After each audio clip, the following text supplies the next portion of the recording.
Bismillah, alhamdulillah, wassalatu wassalamu ala rasulillahi alkarim wa ala alihi wa sahbihi wa man tabi'ahum bi ihsanin ila yawmiddin. Bayan haka, assalamu alaikum wa rahmatullahi wa barakatuh.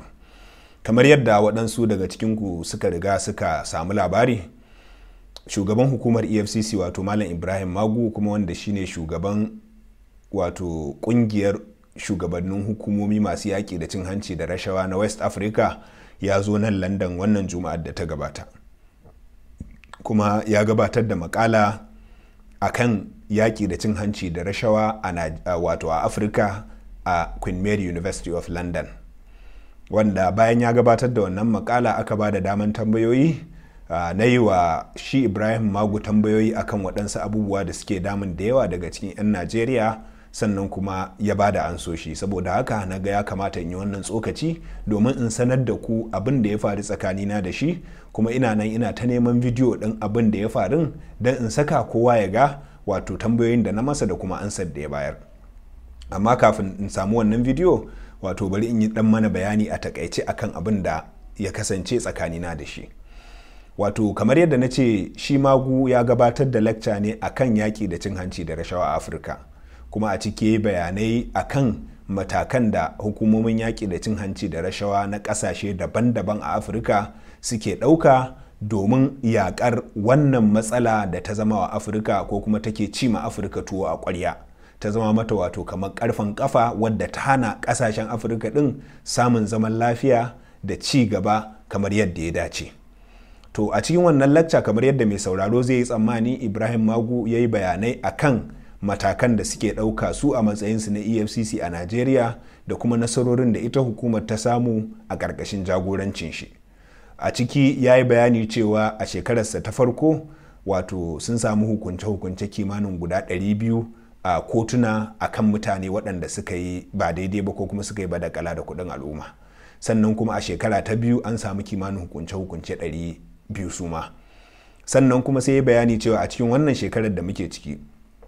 wato 2018, sun samu hukunce-hukunce kimanin 217, kuma ma suna tsammanin waɗansu kafin shekarar ta ƙare, duk dai akan waɗanda suka yi badakala. Ya ce cikin waɗanda suka samu hukunce-hukunce a kansu har da gwamna Joli Nyame da kuma gwamna ko kuma tsohon gwamna Joshua Dariye akan dai yaƙi da cin hanci da rashawa, kuma hukumar wato kotun ɗaukaka ƙara ma ta tabbatar da hukuncin da aka musu, ko da yake ta ɗan rage yawan wato shekarun da aka basu a gidan yari. To sannan kuma ya yi bayani akan kudaden da ya ce sun samu, wato sun samu sun kwato waɗansu, wato an samu hukunci na dindindin cewa kudin ya zama na gwamnati, kamar miliyoyin kudaden nan da aka samu a Ikoyi, da kuma waɗanda yanzu kotu ta ba da umarni na wacin gadi cewa gwamnati ta rike kudaden har sai an gama shari'a, kamar na Andrew Yakubu, kudaden nan da aka samu su ma miliyoyin daloli a Kaduna. To bayan ya gama lecture, kuma bana so in cika ku da yawan bayani akan abin da ya a lecture, duk wanda yake son ƙarin bayani ko kuma yake so ya ga me lecture ta kunsa, zai iya kallon bidiyon a wannan shafi nawa insha Allah, domin na saka bidiyon mai kimanin minti 31, kuma za ku ga dukkan bayanan da ya dalla-dalla, duk da yake tambayar da na masa da kuma sauran tambayoyi da aka masa ban samu na ɗauke su a wannan bidiyo ba, shi yasa na ce muku ban samu na saka wannan bangare ba, saboda haka nake so in yi tsokaci akan wannan bangare. To bayan Magu ya gama lakcocin shi, ana tambayoyi har aka zo kaina. Saboda haka da aka zo kaina, na fara da wato tunatar da Magu wato fahimta ta akan babban aikin da ya kamata hukumar EFCC da sauran hukumomi na yaƙi da cin hanci da rashawa a Afirka su yi, kuma shine wato su tura saƙo ga 'yan Najeriya ko kuma sauran ƙasashe da kuma ƙasashen duniya baki ɗaya cewa duk wanda ya zalunci, duk wanda ya ci hanci ko ya yi rashawa, komai gatan shi za a hukunta shi. Na ce idan 'yan Najeriya suka fahimci wannan saƙo, to duk wanda wato aka bashi amanar al'umma lalle zai ɗarɗar wajen taɓawa, saboda ya san ba zai ce zauna lafiya ba. Na ce haka kuma idan suka tura wannan sako ga kasashen duniya, to kasashen duniya za su yarda cewa da gaske Najeriya take wajen yaƙi da cin hanci da rashawa. Sai na ce masa to amma abin takaici, abin da nake gani a nan musamman Ingila da kuma irin ƙasar Amurka, waɗanda ina sauraron wato kafafen yada labaransu sosai, nan kuma Ingila ina zuwa tarurrukan da suka shafi gwamnatoci sosai. Saƙon da ake ganin hukumar EFCC a yanzu take turawa shine tana amfani ne da sunan yaƙi da cin hanci da rashawa tana yaƙar 'yan adawa. Na ce masa kuma dalilin da yasa ake wannan kallo shine waɗansu daga abubuwan da ita hukumar ta yi da kuma abubuwan da ta ƙi. Na ce bari in bashi 'yan misalai. Misali na farko da na bashi shine wata leta da na rubuta a matsayina na lauyan 'yan fensho, waɗansu 'yan fensho da kuma ma'aikatan gwamnati na jihar Kano a shekara ta 2015, wanda a ciki waɗanda nake wakilta suka yi da'awar cewa injiniya Rabiu Musa Kwankwaso, tsohon gwamnan jihar Kano, ya ƙi mai da waɗansu kuɗaɗe kimanin biliyan 10 ko kuma ya ƙi sanya su a cikin akawun ɗin 'yan fensho kamar yadda dokar fensho ta jihar Kano ta buƙaci ya yi. Kuma a cikin wannan takarda dai waɗanda nake wakilta suka yi zargin cewa suna da filaye da dama a Abuja waɗanda shi Kwankwaso ya sai da su ba tare da bin ƙa'ida ba, waɗansu ma kan shi ya sayarwa. Na ce kuma muka gabatar da wannan takarda bayan watanni 2-3 haka, ko kuma in ce 'yan watanni da gabatar da wannan takarda, Kwankwaso ya samu labarin cewa hukumar EFCC na bincike kuma da alamun za ta iya kama shi, ya shigar da ƙara ta hannun lauyansa Okechukwu Nwaze a Gaya, wato babban kotun jihar Kano da take zama a Gaya ƙarƙashin mai shari'a Muhammadu Yahaya. Allah sarki ya rasu 'yan watanni 2 da suka wuce, Allah ya gafarta masa, Allah ya sa ya huta, Allah ya sa aljanna ce da makomarsa. To sai na ce kuma a lokacin da Kwankwaso ya kai wannan ƙara Gaya, ita hukumarka wato hukumar EFCC ta yi takarda a kan rantsuwa da ake kira affidavit, ta kai kotun ta ce lalle ta karɓi ƙorafinmu, sannan kuma lalle akwai ƙanshin gaskiya wato prima facie case a cikin ƙorafinmu, sannan kuma ta fara bincike a kai. Daga baya wannan labari na ƙarar da Kwankwaso ya kai ya yaɗu, sai Kwankwaso ya fito ya ce shi ba ma shi ya kai ƙarar ba. Daga ƙarshe dai Okechukwu Nwaze ya je ya janye wannan ƙara. To amma bayan wannan kuma sai Kwankwaso ya sake kai wata ƙarar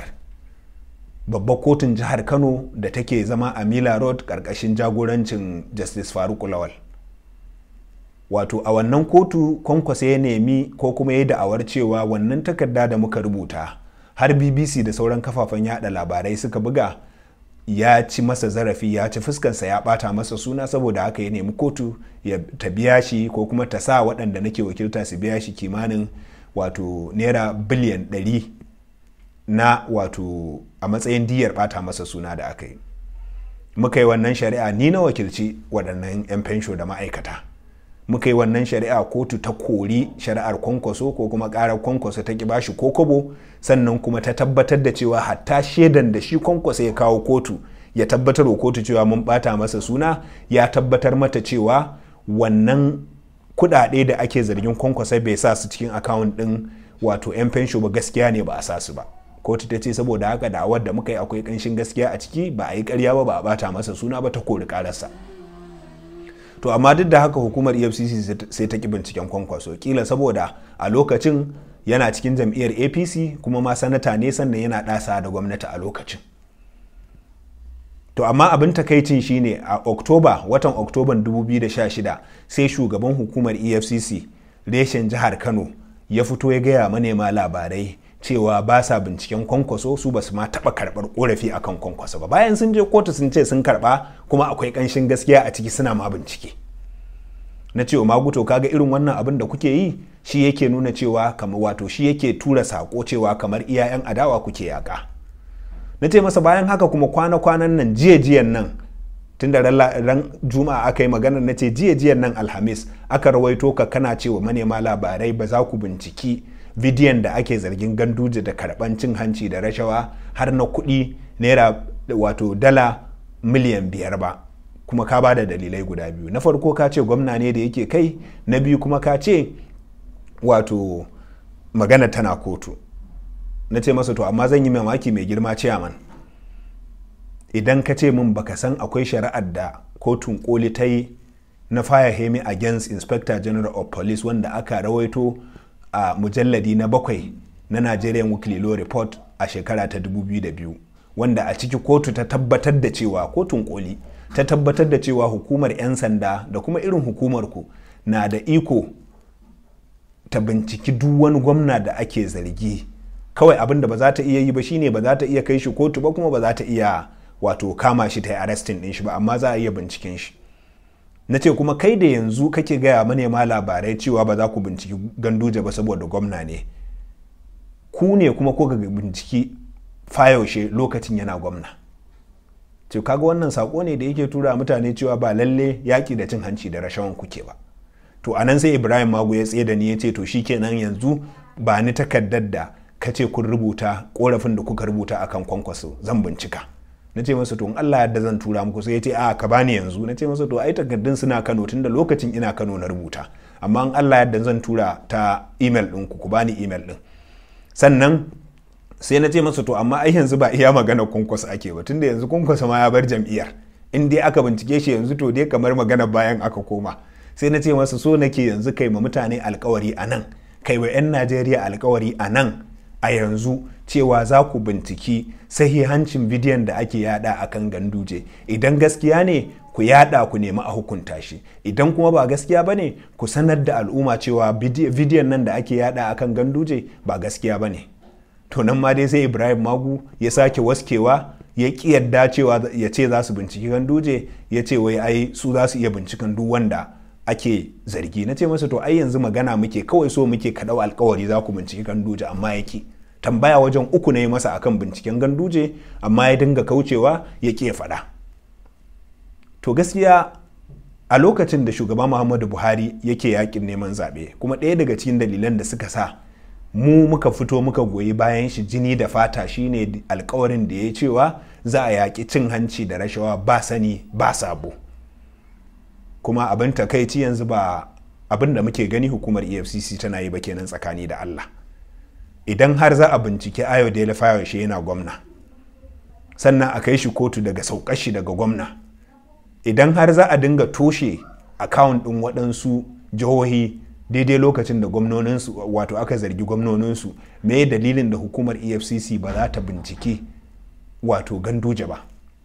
Me yasa ba za ta binciki waɗannan bidiyo ba? Idan ba gaskiya bane kawai a fito a ce mana wannan abu sharri aka yi wa Ganduje ba gaskiya bane, in kuma gaskiya ne a fito abin nan. To dai a takaice abin da ya faru kenan. In Allah ya yarda ranar Litinin dinnan nake shirye-shiryen tura musu takardar da muka rubuta na korafi akan Kwankwaso, sannan mu jira mu ga za su binciki Kwankwaso ko ba za su bincike shi ba. Sai dai yanzu ko da sun bincike shi za a ga cewa wato dan adawa ne.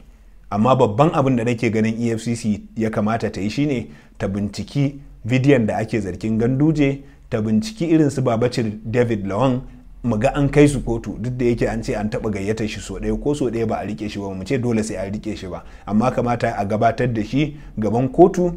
Sannan kuma sauran waɗanda ake zargi wanda suke jam'iyyar APC su ma a bincike su.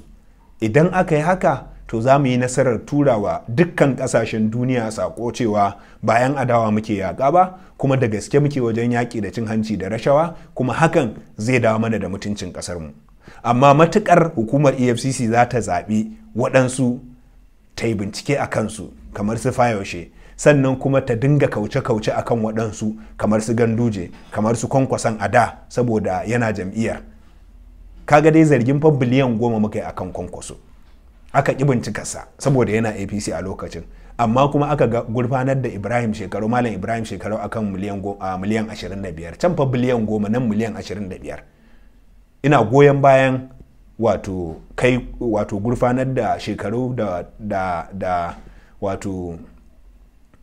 aka yi a gaban babban kotun tarayya ta jihar Kano, kuma ina fata za a ci gaba da shari'ar duk da ya shiga jam'iyyar APC. Idan bai aikata laifin ba a wanke shi, in kuma ya aikata a hukunta shi. Amma duk da muna goyon baya, muna kuma kira a binciki Kwankwaso da zarge-zargen da ake masa, ciki har da wannan da muka rubuta a wato maimakon 'yan fensho, da kuma wani zargi da ake cewa akwai kudade naira miliyan 77 da ya karba a gurin kananan hukumomi lokacin da za a yi zaben cikin gida na jam'iyyar APC a 2015 lokacin da ya takara da Buhari. Sannan kuma a binciki waɗannan bidiyoyi na Ganduje. In har hukumar EFCC ba za ta yi waɗannan ba, to a daina yaudaran mu ana cewa ana yaƙi da cin hanci da rashawa, a fito wato a fuskanci gaskiya a gaya ma 'yan Najeriya cewa 'yan adawa ake yaƙa, kuma yin hakan zai ci gaba ne kawai da ɓata mana suna. Fata na Ibrahim Magu zai ji wannan saƙo kuma su yi abin da ya dace, kuma saƙon shine duk wanda ya aikata laifi ko ake zargi da yaƙi da cin hanci da rashawa, ko ɗan APC ne ko ɗan PDP ne ko ɗan abga ne ko ɗan mara jam'iyya ne ko ni ne, a bincike mu ko kuma a bincike shi a hukunta, wato in an samu shaida a kan shi a gabatar da shi gaban kotu, kotu ta saurari ƙara ta wanke shi ko kuma ta hukunta shi. In ba za su yi haka ba to su daina yaudaran mutane. Fatan mu Allah ya sa mu dace. Wassalamu alaikum wa rahmatullahi wa barakatuh.